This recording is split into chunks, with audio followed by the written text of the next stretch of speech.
Hello, I'm Peter Herbert, and welcome to this month's short CPD training webinar, which is looking at identity verification practical issues.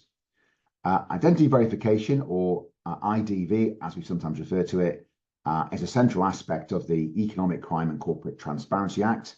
It's an aspect which has been, I suppose, developing in terms of the guidance we've got about the way that it will work over the course of the summer. And we therefore thought for September 25's CPD training webinar, this will be a very good topic for us to cover. So what we'll do in this session is just give you a bit of background on IDV, talk about some of the specific details, particularly focusing on those aspects that have kind of become clearer over the course of the last few months, and then think about some of the common questions that people are asking, particularly when you've got professional firms that are looking to support clients in terms of helping them with IDV, which, as we'll see in this session, is very much going to be a possibility. So there we are, the Economic Crime and Corporate Transparency Act, or ECTA, as we sometimes refer to it. There's a number of aspects to it. It's very much a broad-based bit of legislation looking to tackle economic crime more generally. The bit that I think people are really focused on within firms that we work with is the Companies House Reform part, and the IDV is very much front and central as far as that whole Companies House Reform bit is concerned.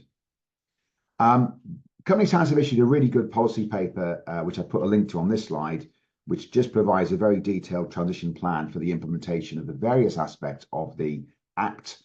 It received royal assent back in October 23, so quite a few bits of it had already come in. But as the sort of time frame for the bits still to come are becoming clearer, this particular document does get regularly updated. It's a very useful document, and as I said, there's a link to it there on the slide. I would certainly say it's well worth having a look. Now, if firms are going to support clients with IDV, and we'll talk about what IDV looks like very, very shortly, they will have to be registered as what we call ACSPs, Authorised Corporate Service Providers, first. So I guess that's the key thing for firms to think about. Do we want to support clients with IDV? I mean, lots of firms in our experience do lots of great work supporting clients with a whole range of different sort of company secretarial aspects. So I think there will absolutely be a desire to want to support here. But if that is the case, the first step is to get the ACSP registration done, and then you're in a good place to be able to help with identity verification for clients. Now, there's some very good stuff on Companies House about the way the ACSP registration works. It's something which has been available to firms since March of this year. And many firms that we've spoken to in the last few weeks certainly have already got that particular registration done. The Institute of Chartered Accountants have also issued some very good practical guidance for firms if they are struggling in terms of that whole process. But it is certainly, in my experience, really simple and straightforward. And I suppose the key thing to say is that there will be a requirement at some point in the spring of next year to be registered as an ACSP to submit any documents to Companies House on behalf of clients, including accounts. It's going to therefore be, I think, for all the firms that we work with, something they're going to want to think about doing at some point before the spring of next year. If you're not looking to particularly support clients with IDV in the short term, ACSP registration will be on the list for next year more than being on the list for this. Now, in terms of that identity verification, who's got to be verified? Well, I think the focus very much as far as this session is concerned is directors and PSCs. So directors and persons with significant control, they're all going to need to be verified as part of this process. There are a range of other individuals that will also need to be verified. And you'll see the slide mentions there, those delivering accounts. There will become a point in the spring of next year where anybody delivering accounts or any other document to Companies House on behalf of a company will need to have their identity verified in order to be able to do that. From a firm point of view, well, the ACSP accreditation will get you over the line. So not every individual in every firm that's an ACSP will need to be verified. What will actually happen is you'll have one person in the firm that's verified in terms of the ACSP accreditation, and thereafter it'll be able and be possible to add different users to that sort of that firm accreditation, that firm registration. But that's what it means when it says those delivering accounts and other documents to Companies House on behalf of a client or on behalf of an entity needing to be verified in order to do that. Now, in terms of the way the process will work, two options really. First of all, you can do IDV via an ACSP. So an ACSP, an authorized corporate service provider, can kind of do it for you. That obviously would be potentially a firm. And the two options there would be option one, where the ACSP can verify the cryptographic features of the ID document. So that's using technology, I suppose, to verify and validate that the ID document is authentic. There's no manual checks required in that particular situation. Or where that's not possible, manual checks, a more manual approach to verification of the ID document would be a possibility. And both those options would be available as far as firms of accountants are concerned. As we'll see shortly, what we're very much encouraging on the sessions that we're running currently is for firms to go down the option one route, because option two, I think, probably is fraught with difficulty and risk. We'll come on to that in a few minutes' time. The other option would be to get the individual to do it themselves. One option would be to use the gov.uk one login ID check app. Now, I've used that to verify myself. It's really very intuitive, very simple to use. We're getting a sense, therefore, that where perhaps firms have got clients that aren't particularly tech savvy and are struggling to do this themselves, it might be easier to sort of get them to come in and sort of just walk them through the way the gov.uk one login ID check app works. That could be one option, one possibility. There's alternatively a gov.uk one login web service, where perhaps that app is not the route that perhaps an individual wants to go down, and that will involve logging onto a website and then answering various questions from a security point of view to get over the line, or taking a particular identity document into a post office, and the post office will offer that sort of what we call face-to-face service. So that's kind of the options available. And yes, I know clients will be very keen, I'm sure, in great numbers to want to lean on firms to support with this, but actually trying to encourage clients to at least contemplate the direct approach, may well be the way to go. And that's certainly something I would say certainly within firms that does require some very careful consideration. The output of that process will be that you get a personal code. We'll talk more about that in the next couple of minutes. Companies House did a very interesting webinar with the Institute of Chartered Accountants in, I think it was August of this year. And the soundbite I certainly captured from that was that one login will work in about 95% of cases. So that's something which I think is interesting in terms of perhaps, individuals doing it themselves to a degree, rather than necessarily relying on an ACSP to kind of sort of, as it were, do it for them. Okay, so that's kind of the how. Just in terms of the way that personal codes will work, and this is something obviously is going to be an output of the process, then what we're saying is that for any director forming a company after the 18th of November 25, they will need to have a personal code and will therefore need to have been verified in order to do that. And then thereafter, for any annual confirmation statement filed after 18th of November, any director of the company concerned, excuse me, will need to have that personal code in order to actually get that confirmation statement away. And I guess what we've probably been focusing on courses in the earlier part of this year was that the requirement for IDV would come in from the autumn of 25 with a 12-month transition period. What we're now getting a much more clarity on is exactly when in autumn 2025 it would be, so 18th of November, and exactly what that transition sort of process and timescale would look like. So any annual confirmation statement filed after 18th November 25, where the directors of the company concerned have not got that personal code to input, that confirmation statement will not be capable of being filed. Now for PSCs, if you're a PSC of a company, but you're not a director of a company, but you're a director of another company, that particular personal code, the requirement will be for that to be basically input onto Companies House, and therefore effectively, that particular PSC to have been verified within 14 days of confirmation statements filed after 18th November 2025. The really key thing to remember about this is you're only as a director or PSC or any other individual going to have one personal code, which will apply for all the entities which you're associated with. So having got the personal code in your capacity as a director of Company A, to then make sure that the Companies House records updated for your role as a PSC of Company B should be a formality, and that's got to be done within 14 days of the filing of the confirmation statement of Company B. If you're not a director of a company at all, but you're a PSC, that's the time frame for the personal code and for therefore the verification, validation, I suppose, as it were, to be done and confirmed through Companies House within 14 days of your birth month. So if the date of birth is 22nd of Jan, for example, the 14-day period will begin on the 1st of January. So rather than giving people sort of 12 months and saying, look, here's a transition period, you can get that particular verification check done at any point in time during that 12-month period, leading up to 18 November 26, they're being very clear here. Actually, no, there is a very specific time frame. And I guess the key thing, particularly there, is for directors, because if you can't get that particular personal code before the date of filing of that confirmation statement quite simply will not be capable of being filed.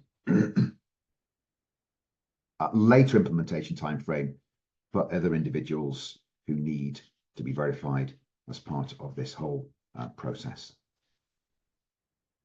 Okay, so that's just a bit about the who and the when.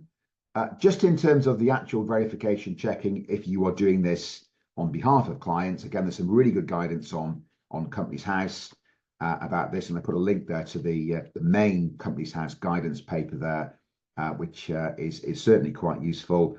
I mean, yeah, what they're saying is if you're going down the option 1 route where you're going to basically check or validate the cryptographic features of the ID documents, there are a number of documents that are capable of being used. They're all going to be documents that are going to be biometric or capable of being machine readable in order that the cryptographic features checking technology can work.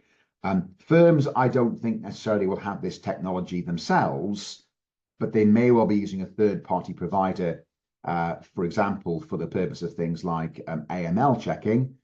We talk about, on our AML courses, the fact that many firms that we work with will use providers like Smart Search or CreditSafe.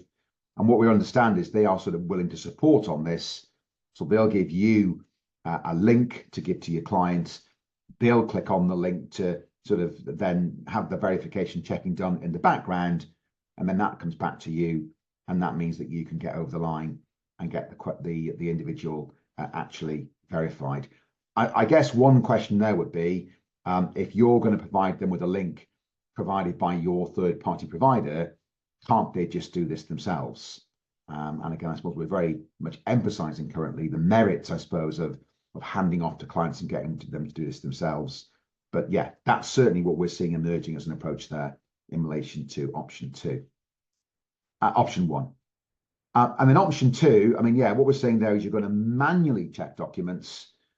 When you're going to go down the manual checking route, there will need to be 2 documents. There's a whole bunch of documents in Group A, a whole bunch of documents in Group B. It's all within that particular Companies House guidance I referred to. It's either 2 from Group A or 1 from Group A and 1 from Group B. So it's essentially, there's a very wide range of documents there.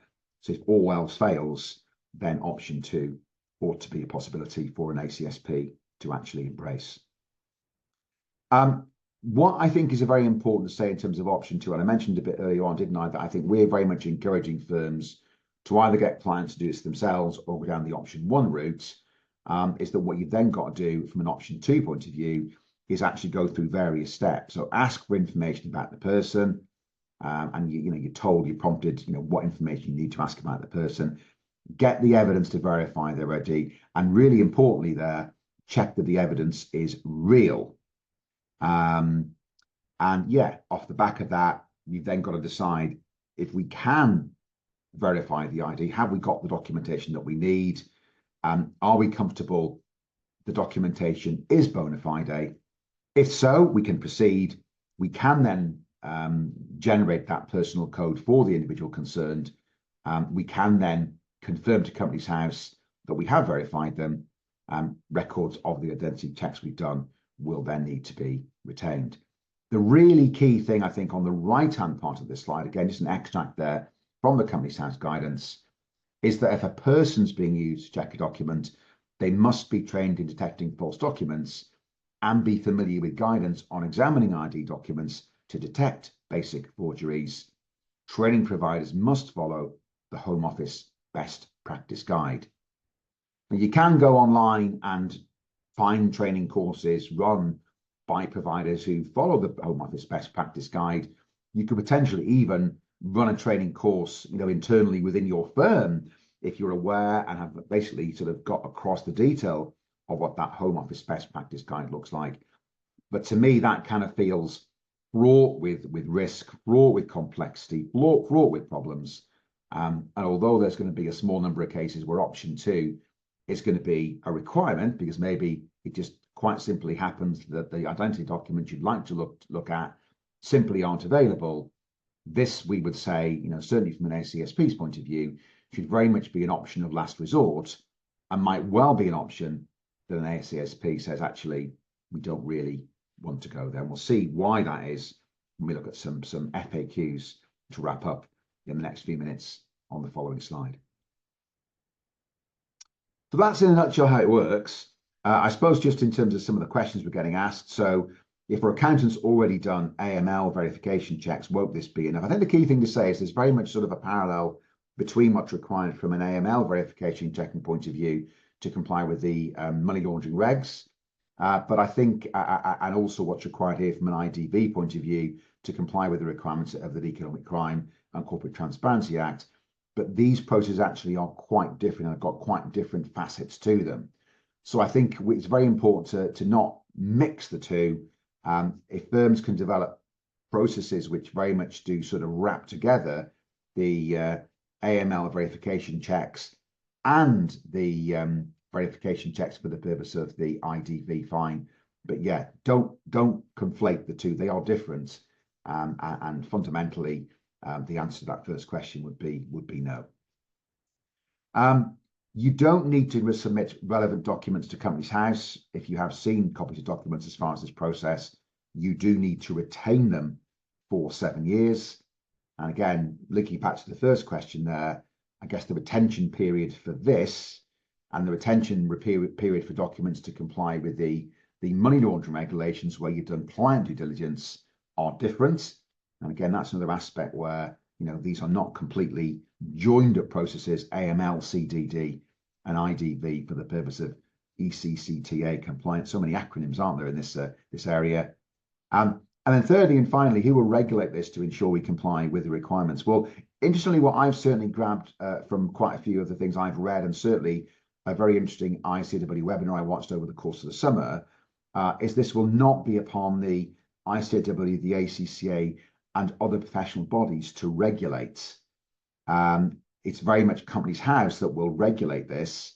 And I guess if a situation arose whereby maybe a firm was going down the option 2 route to verify and validate the identity of an individual director or PSC as part of this process, and perhaps they cut corners or said that they'd seen a document that they'd not seen, and that subsequently came to light, then what Companies House will have the power to do is to basically remove your ACSP, as it were, kind of accreditation. And I guess in the short term, what that will mean is going forward, you will not be able to help clients with identity verification because you will not have that ACSP accreditation, so to speak. But remember what we said at the start of this session, with effect from the spring of next year, you're going to have ACSP accreditation to, for example, submit accounts to Companies House on behalf of clients.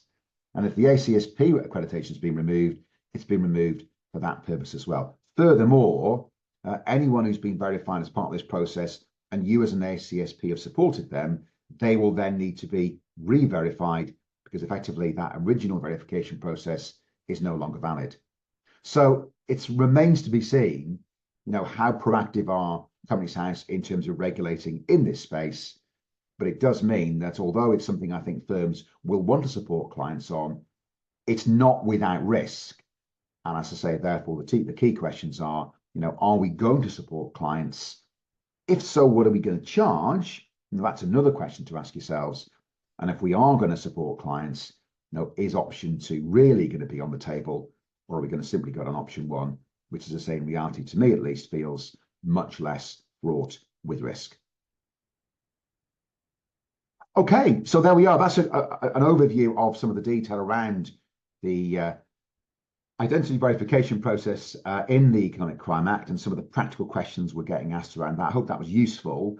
We are running our full 3-hour AML refresher and update session on our public program at Insight on the 12th of November. And I'm going to be joined for that session by my colleague Karen Eckstein. Some of you might have seen Karen present. She's a lawyer, really good, and has got a very different perspective on some of this stuff. So that session will look at the ACTA aspects, this included in a bit more detail, and also look at a range of other AML issues which are currently topical. So do, if you're interested, book onto that. That, as I say, is running on the 12th of November. You can register for that through our website, or you can drop us an email and you can book on by letting us know that way. Okay, hope that was useful. Great to see you all and look forward to seeing you all soon. Thank you and goodbye.